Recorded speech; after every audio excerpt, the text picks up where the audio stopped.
Welcome back everyone. I hope आप लोग अच्छे होंगे। निफ्टी और बैंक निफ्टी का आज हम एनालिसिस करेंगे अगले वीक के लिए, और डिफेंस सेक्टर चलेगा या नहीं चलेगा उस पर भी हम बात करेंगे, और मिड कैप और स्मॉल कैप में क्या मूव आ सकता है या नहीं आएगा इस पर भी हम बात करेंगे, ठीक ना। तो अगर निफ्टी 50 का अगर हम चार्ट देखें तो देखिए निफ्टी 50 में ना एक क्रिटिकल सपोर्ट है आपका। एग्जैक्ट अगर देखिएगा ना, एग्जैक्ट सपोर्ट का बात कीजिएगा तो 24,800, एक राउंड फिगर में भी 25,000 का लेवल पे भी अब ये सपोर्ट है, ठीक है। तो 25,000 का एक भी ये भी राउंड फिगर सपोर्ट रहेगा इसका। तो अभी फिलहाल इसके ऊपर है, अगर नीचे भी आता है तो एक क्रिटिकल सपोर्ट रहेगा 24,800। 24,800 का लेवल क्रिटिकल रहेगा, मतलब अगर 24,800 का लेवल अगर होल्ड करता है ना तो ये ऊपर ही जाएगा।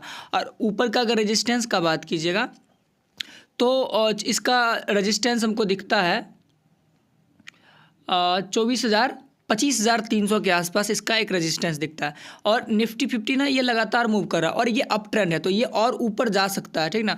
और अगर वीकली चार्ट पे हम जाके देखें तो ये कहाँ तक नीचे आ सकता है, नीचे का बात कीजिएगा तो मेरे हिसाब से ये नीचे आ सकता है 24,500 तक आ सकता है। लेकिन ऐसा नहीं है, मेरे हिसाब से ये साइडवेज रह के ऊपर खींचने की कोशिश करेगा, बिकॉज मार्केट का मूड अभी अच्छा है, तो ये ऊपर ही जाने की कोशिश करेगा। ब्रेकआउट है, देखिए ये अगर यहाँ से ये अभी अगर नीचे आ गया ना तो फिर ये एक महीना या 1.5 महीना बाद ये ऑल टाइम हाई शायद 27,000 के आसपास या 28,000 तक जा सकता है, ठीक ना।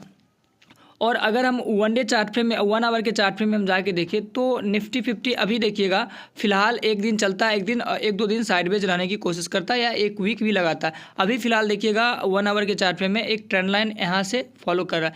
तो अगर इसका ब्रेकआउट मिलता है, ठीक ना, अगर इसका ब्रेकआउट मिलता है तो मेरे हिसाब से निफ्टी 50 का बात कीजिएगा तो मेरे हिसाब से 25,300 तक जाने की कोशिश करेगा।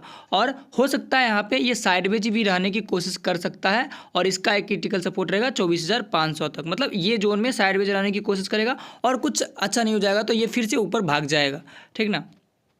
ये था नेक्स्ट वीक में ऐसा हो सकता है मार्केट में। और अगर हम मंडे का बात करें तो 1 आवर के चार्ट फ्रेम में हम जाके देखें तो आप देखिएगा जब तक ये ईएमए के ऊपर ट्रेड करेगा ना, जब तक मतलब आप ये सोच के चलिए कि 24,950 के ऊपर जब तक रहेगा तो ये ऊपर ही जाने की कोशिश करेगा या साइडवेज रहने की कोशिश करेगा, नीचे नहीं आएगा। जैसे ही 24,950 का लेवल तोड़ता है तो फिर इसका धीरे धीरे करके नीचे का लेवल उसका खुल जाएगा। चलिए बैंक निफ्टी का फिर से चार्ट लगाते हैं।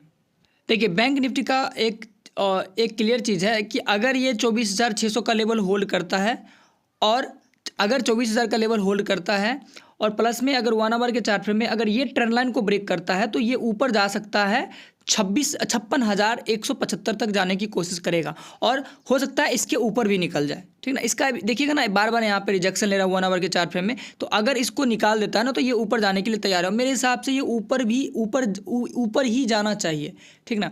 तो इस पर भी मैं पॉजिटिव रहूँगा। और देखिए एक रजिस्टेंस लेवल है यहाँ पे, ये हो सकता है नीचे भी आ जाए। मंडे का बात कीजिएगा तो दो चीज़ इसमें पॉसिबल हो सकता है। अगर ब्रेकआउट मिलता है तो ऊपर जाने की कोशिश करेगा, अगर ब्रेकडाउन मिलता है तो ये सपोर्ट लेने की कोशिश करेगा 54,275 के आसपास।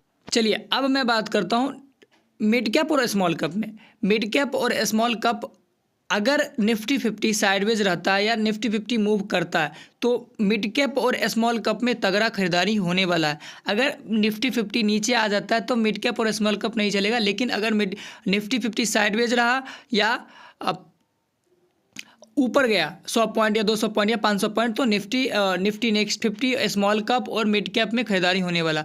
बात रहा डिफेंस सेक्टर में, तो डिफेंस सेक्टर ज़्यादा चल गया है, तो जो अगर उसमें मेरे हिसाब से आप जाके देखिएगा मैज़गॉन डक को जाके देखिएगा 80% का रिटर्न दिया है। एक कोची सीपीआर नहीं चला, लेकिन कोची सीपीआर का उतना भरोसा नहीं है बिकॉज उसके पास ऑर्डर बुक कम है, ठीक ना।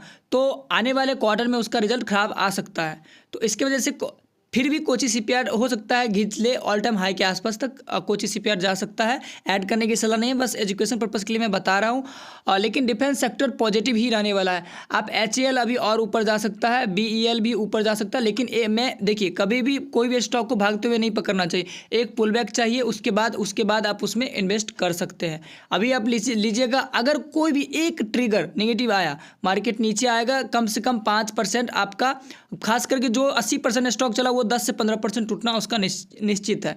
तो इसकी वजह से आप एक पुल बैक का इंतजार कीजिए, उसके बाद आपको डिफेंस सेक्टर में ऐड करना है तो ऐड कीजिए। चलिए आज का वीडियो में इतना ही। मैं फिर आपको नेक्स्ट वीडियो में मिलता हूँ। वीडियो को लाइक करना मत भूलिएगा और चैनल को सब्सक्राइब करना मत भूलिएगा। ठीक।